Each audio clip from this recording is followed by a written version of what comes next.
All right, Viking fans, I want to talk about some Minnesota football. I'm inspired. I'm inspired to talk about a Viking-owned, purple-blooded, just football player. Let's talk about that next.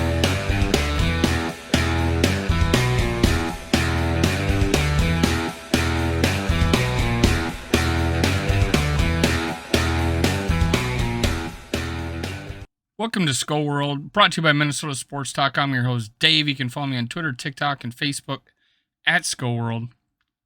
Please subscribe, like, leave a comment below. Leave a comment. I'll reply back. I want to hear what you have to say, especially about this video. I want to know what you guys think about the Viking that I'm going to talk about next. I was recently on the Purpledaily show, event line, and it posted today, Sunday. Now, I was on there with another fan, Jay, who I think we're going to bring on our show over at Purple Pocket Podcast. That's where we go live. Purple Pocket Podcast. My boy, RAP, I call it Purple MLK because he's bringing Viking fans together. That's my man over there. We go live quite a bit, and we're probably going to have him on the show. We're also going to be going on to the Purple Code Tuesday nights. I think our first show is the 16th. It's a Facebook live show. It'll be broadcast on Facebook, Twitter, and on YouTube. It's trying to get that growing, but we're going to be on there on Tuesdays. We're going to try to get Jay on one of our shows. And Jay inspired me to do a video on Eric Kendricks. That's the Viking I'm going to talk about. This guy is a Viking. Unheralded, honestly. Nationally. He's unheralded nationally. He's just, nobody talks about him. And then there was people talking about last year how he's regressed. Like he's taken a step back. We're going to talk about that.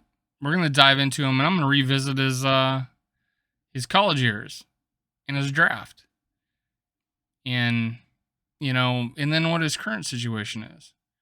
So let's go to the Wayback Machine.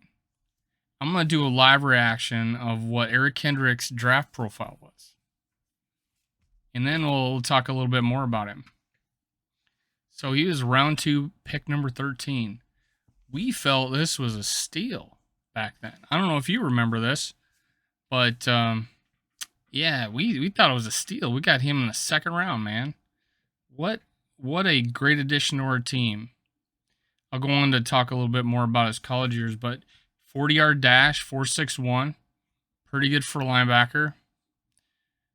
Bench press, 19. It's probably not the best, but it is his kind of play, though, is a little bit different. Vertical jump, 38. That's borderline elite, if not already elite.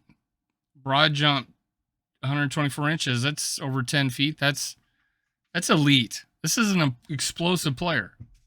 This is a guy that could run you down. That's an explosive player. Stop on a dime or get after you. He didn't do a 3-cone. He didn't do a 20-yard shuttle. Didn't do a 60-yard shuttle. He was 6 foot, 232 pounds, 31-inch arms, not the greatest. 9 5/8 hands, not bad. But people don't remember that he and then Jay reminded me, and I knew this because Anthony Barr played for them, and during our conversation on the show, I talked about Anthony Barr playing outside linebacker. Let me move my microphone; it's messing with the camera.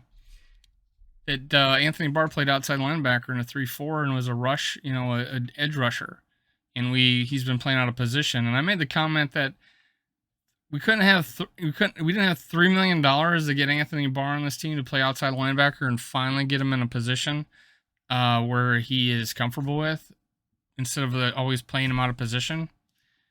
Well, Eric Kendricks was in a 3-4 in college, and he won the Dick Butkus Award for the most outstanding linebacker in college football. I'll talk about that a little bit more. But the player bio they had on him back then, Kendricks is an intelligent leader with high football character. Scouts don't see the same explosiveness in Eric as they seen his brother Mikhail, Eagles linebacker, but they do see the same level of production and desire. Eric Kendricks plays with plus instincts against the run and pass. He has athleticism and demeanor to be an impactful, productive outside linebacker in a 4-3 for years to come. Outside linebacker in a 4-3. He played in a 3-4. They say he's going to be an outside linebacker in a 4-3.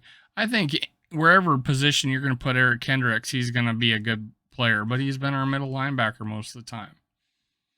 And they said he should have been an outside linebacker. Maybe, but he's our inside linebacker, and he's going to be in this 4-3. So but I made a comment on the show that I think he can play anywhere. He just play anywhere. Now, his overview, Kendricks is I already read that. Oh, it's pretty much the same overview. Yeah. His bio and his overview are exactly the same. Good job, NFL.com. His strengths, confident with the downhill attacking mindset. I can agree with that. Good feet to slide, follow, and burst to developing run plays. Can turn and chase sideline to sideline. And they were dead on with this guy. Diagnosis quickly and attacks run fits while avoiding blockers. Gee, is always around the plate. I mean, they just hitting a nail on a head here. This is probably the best one I've read so far. I'm only halfway through. One of the most productive tacklers in college football over the last 3 years. Not a lie. I'll talk about that soon. Outstanding at sinking hips and changing direction. Again, right on. Exhibits good play speed and able to cover man-to-man in space. Who is a better coverage linebacker in the NFL than Eric Kendricks? Good zone awareness and makes plays on the ball. I have not read one of these where I didn't disagree or didn't know about what they're talking about. The strengths on this player bio, NFL pre-draft bio that they had on him, NFL.com, every single one of these strengths was 100% right on 6-7 years later. That's amazing, man. They got his weaknesses. Despite the high tackle numbers, doesn't meet ball carry behind the line of scrimmage as much as he could. Could use more weight on his frame. Everybody says that about linebackers, but again, he's been fine. Will drop his head at times when meeting ball carrier in the hole. Maybe. I don't know. He's running people down like crazy. I don't know.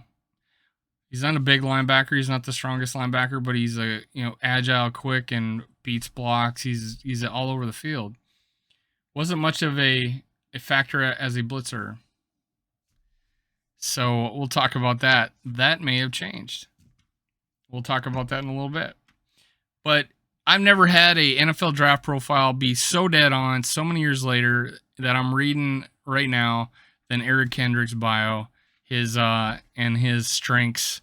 And some of these weaknesses aren't weaknesses. So I've never seen the strengths of a draft profile be so nail on the head.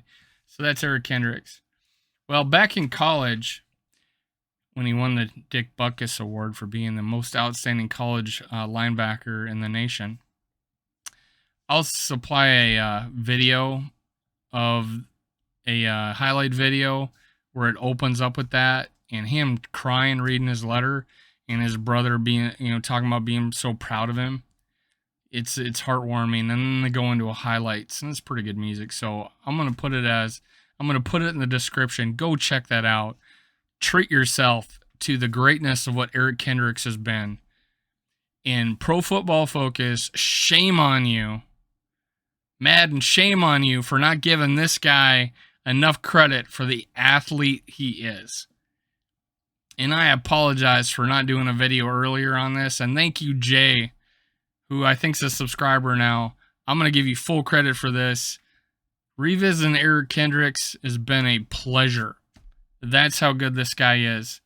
And the 59 Pro Football Focus rating you SOBs gave him, I want you guys to return my messages on Twitter, Skull Nation, Vikings, Minnesota Sports Talk, guys over in Purple Podcast.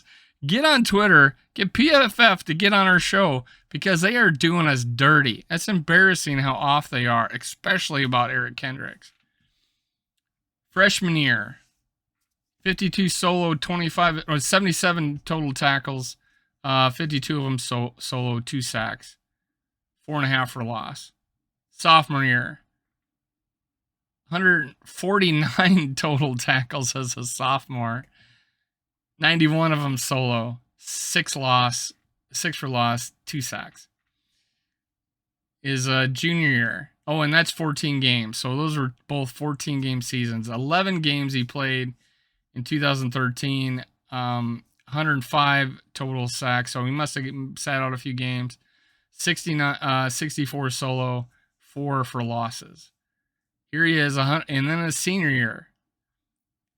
145 tackles. That's not as good as his sophomore year, but 101 solo, which was better. 44 assists, 4 sacks. 4 sacks at linebacker. What, And 3 interceptions. So he had 5 in his career, 3 his senior year. Man, 145 tackles. No wonder why did he drop to second round? This guy was a first round draft pick. He's a first round draft pick in anybody's book. If you go revisit Eric Kendricks' career, he's the top 32 player in that draft. No question asked. Obviously. Well, what does he do as a Viking? I'll just do total tackles. And then I'll talk about a little more in depth of last year. Rookie year, 92 total tackles. What the hell? Nobody's jumped in and done that for us. 109 in his second year. 113 in 2017. Probably our best defense in a while. 2018, 108. There was drop-offs on our team, but Eric Kendricks wasn't one of them. 2019, 110 total tackles. Now in 2018, he missed, looks like 2 games. He missed 2 games. He didn't play in 2 games his rookie year. He missed 1 in 2016. He played all in 2017. He missed 2 in 2018. Missed 1 in 2019. Had 110 tackles. Played in 11 games in 2020. Sat out quite a bit. Had 107 tackles. No, you put that out, and he's probably 150 tackles that he plays all 16 games now, or 140 at least. Now in 2021, 143 tackles. He missed 2 games. So he played 15, and now we played 1 more game. So 143 tackles, 5 sacks. And he had 2 interceptions, and he had 3 the year before. He's had 9 total. Like last year, he had 4. In 2019, he had 12 passes defended. He's got like cornerback numbers at linebacker. Passes defended 12, 6, 4. These are amazing stats. So last year, all this talk about he's lost his step. PFF gave him probably his lowest grade ever. He's led our team in tackles, 143. 81 solo, 62 assists, 5 sacks. Now we gave up a lot of plays. There's a lot of plays against our defense last year, so there's probably going to be more tackles. But he didn't disappoint. So that's Eric Kendricks being an elite linebacker for our team, not getting the respect he deserves. Butkus Award winner. I don't have his Pro Bowls here, but I think he didn't get into enough. I can tell you that for sure. I know he's been at least one. Yeah. Lot Impact Trophy. Minnesota Vikings, 2015-7 seasons. Yeah. So, I mean, I wish I had his Pro Bowls up here. I forgot to check that out. My bad. But I know he's been in one, if not 2. but he never got in enough. I can tell you that for sure. And he wasn't even thought of last year because our defenses the past 2 years have been historically bad. And it's just guilt by association. I had that stat that 686 out of 686, we gave up points in the last 2 minutes of the half and the last 2 minutes of the game. We were historically bad, the worst defense in the league, and Eric Kendricks was leading us in tackles as usual. Guy had them 5 sacks, the most he's ever had in his career, in college or in the pros. And he's 31 years old. He's going to be 31 years old. No, he's actually going to be. This is his 30-year-old season this year. So he's 30 years old. Still, I consider in the prime of his career. Still, maybe the tail end of it. But just to tell you what his contract situation is with the Vikings that we need to be thinking about, and that's probably why we drafted Asamoah, is we still have him under contract through 2023 in affordable $9,150,000. Now, let me look this up because this is a better view. Cap hit $13 million. That's going to scare some people, but his dead cap is $5,960,000. His last year, 31-year-old year, 2023, he's 9150 again, $9,150,000. Cap hits $1,930,000. So he may be a cap casualty, but he's also an extension possibility, and he's a UFA, unrestricted free agent in 2024 at 32 years old. Can we extend him another year, another 2 years? Make that the cap is going to go up. Can we do that? Maybe eat some of it, maybe get a little more reasonable, and maybe understand that he's at the end of his career. And if he wants to play under big contract through, he saw what Anthony Barr got in free agency, $3 million. They're friends. They went to college together. They were roommates. We might be able to get this guy for a pretty good deal if we extend him. So that's it, guys. Kendricks does not get his due. He's all over the field. He's super athletic. He's one of the best pass defending running back or linebackers in the league, and he does just fine against the run. He's sideline to sideline. That's what we got. He's now in a 3-4 defense, which he was groomed in college. He had 5 sacks, which is like third on the team, I think, like tied for third or third on the team. What is going to happen this year with the new defense that's going to be more suited for him? And he's got Jordan Hicks beside him, stuffing the run and letting him roam and free. This is awesome. I'm thinking Eric Kendricks is prime set to have another awesome year. Screw you, Pro Football Focus. In jest, guys. I hope to God you come on our show. I'll be completely polite. I reference you guys all the time. You should love me. Anyways, Minnesota Sports Talk. This is Skull World. I'm Dave. You can follow me on Twitter, Facebook, and TikTok, Skull World. I'm putting videos up like crazy. Go check out my appearance on the Vent Line on purpledaily. Leave a comment. Support me. Get my name out there. Push that video. I had a blast and I want to do it again. So show some love. And then comment this video. That way you can enter my contest. I got the rules in the description below. Skull Vikings. See you next time.